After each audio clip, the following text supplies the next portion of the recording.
December ആദ്യ വീക്കിൽ തന്നെ നിങ്ങളുടെ ക്രിസ്മസ് എക്സാം സ്റ്റാർട്ട് ചെയ്യാനാണ് സാധ്യത. നമ്മൾ ഇന്നലെ ഒരു വീഡിയോ ചെയ്തിരുന്നു. അതായത് ഈ ഒരു എലക്ഷൻ പ്രമാണിച്ച് ഇലക്ഷൻ 9, 11 തീയതികളിലും 13-ാം തീയതി വോട്ടെണ്ണൽ പ്രമാണിച്ച് ഒരിക്കലും ആ ഒരു സമയത്ത് അക്കാഡമിക് കലണ്ടർ പ്രകാരം 8-ാം തീയതിയുടെയും 11-ാം തീയതിയുടെയും ഇടയിലൊക്കെയാണ് നമ്മുടെ ക്രിസ്മസ് എക്സാം നടക്കേണ്ടത്. ശരിക്കും പറഞ്ഞാൽ ഹൈസ്കൂൾ 11-ാം തീയതിയും ഹയർ സെക്കൻഡറി 8-ാം തീയതിയാണ് തുടങ്ങേണ്ടത്. പക്ഷേ എലക്ഷനുമായി ബന്ധപ്പെട്ട് ആ സമയത്ത് എന്തായാലും പരീക്ഷ നടക്കില്ല. പിന്നെ നടക്കാൻ സാധ്യത 15-ാം തീയതിയാണെന്ന് നമ്മൾ പറഞ്ഞിരുന്നു. അങ്ങനെയെങ്കിൽ ഒരു ദിവസം 2 എക്സാം വെച്ച് നടക്കുമെന്ന് പറഞ്ഞിരുന്നു. പക്ഷേ ഇന്നിതാ പുതിയൊരു അപ്ഡേഷൻ വന്നിട്ടുണ്ട്.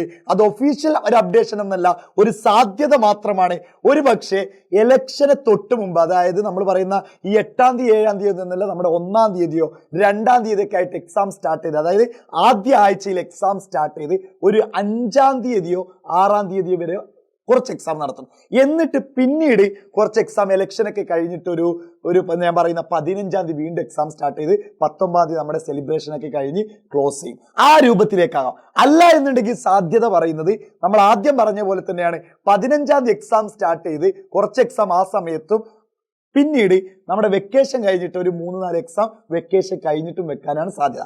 അല്ല എന്നുണ്ടെങ്കിൽ 2 എക്സാം വെച്ചിട്ടും. അപ്പൊ എങ്ങനെയായാലും നിങ്ങൾ പ്രതീക്ഷിക്കേണ്ടത് ഡിസംബർ മാസത്തിൽ ഏത് സമയത്തും എക്സാം വെക്കാൻ സാധ്യതയുണ്ട് അക്കാഡമിക് കലണ്ടർ പ്രകാരം. അങ്ങനെയാണെങ്കിൽ പോലും അപ്പൊ നിങ്ങൾക്കൊരു ഡൗട്ട് ഉണ്ടാവും, സാറേ ചിലപ്പോൾ ആ ആഴ്ചയിൽ തീർക്കേണ്ട പോർഷൻസിന്റെ കുറച്ച് ഭാഗങ്ങളൊക്കെ ഉണ്ടാവുമല്ലോ, പക്ഷെ എന്നാൽ പോലും ക്വസ്റ്റ്യൻ പേപ്പർ വരും. എന്നിട്ട് നിങ്ങളുടെ അതാത് സ്കൂളുകാർ ചിലപ്പോൾ പറയും ഈ ഭാഗം എടുക്കാത്തതുകൊണ്ട് എടുത്ത ഭാഗത്തുനിന്ന് ചിലപ്പോൾ ക്വസ്റ്റ്യൻ മാറ്റി തരും. ഇപ്പോൾ ഒരു എക്സാമ്പിൾ പറഞ്ഞാൽ നമ്മുടെ ഹിസ്റ്ററിയിൽ 7-ാമത്തെ ചാപ്റ്ററിന്റെ ലാസ്റ്റ് ഭാഗം എടുത്തിട്ടില്ല എന്ന് വിചാരിക്കുക. ആ എടുക്കേണ്ട ലാസ്റ്റ് ആഴ്ചയാണ് ഈ ഇലക്ഷന് അങ്ങനെ എന്തൊക്കെ പറഞ്ഞ് വന്നത്.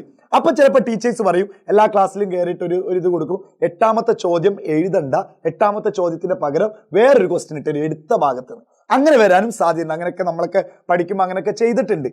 അപ്പൊ എന്തായാലും നിങ്ങൾ കാണേണ്ടത് ഡിസംബർ ആദ്യ വാരത്തിൽ തന്നെ എക്സാം ഉണ്ടാവുമെന്നുള്ള ഉറപ്പോട് കൂടി, അല്ലെങ്കിൽ ആ ഒരു വിശ്വാസത്തോടു കൂടി പഠിച്ചു തുടങ്ങുക. അല്ലാതെ ഇനി ഡിസംബർ കഴിഞ്ഞാലായിരിക്കും എക്സാം ഒക്കെ വരുന്നത്, ഇനിയും സമയമുണ്ടല്ലോ എന്ന് വിചാരിച്ചൊന്നും നിൽക്കണ്ട. കാരണം ജനുവരിയിലേക്ക് ഒരിക്കലും ഈ എക്സാം കൊണ്ടുപോകാൻ സാധ്യത കാണുന്നില്ല. ആ സമയത്ത് ഹയർ സെക്കൻഡറിക്കും അതുപോലെ തന്നെ നമ്മുടെ SSLC-കാർക്കൊക്കെ മോഡൽ എക്സാമും, അതും അതായത് IT മോഡൽ എക്സാമും കുറെ എക്സാമിന്റെ ഒരു പൂരമായിരിക്കും. അപ്പൊ ജനുവരിയിലേക്ക് അത് കൊണ്ടുപോകാൻ സാധ്യതയില്ല. പിന്നൊരു സാധ്യത പലരും പറയുന്ന ഇങ്ങനെ കേട്ടിട്ടുണ്ട്, ചിലപ്പോൾ എക്സാം റദ്ദ് ചെയ്യുമോ എന്നുള്ളത്. അങ്ങനെ എനിക്ക് തോന്നുന്നില്ല. ഇത് തന്നെ ആയിരിക്കും ചെയ്യാൻ സാധ്യത.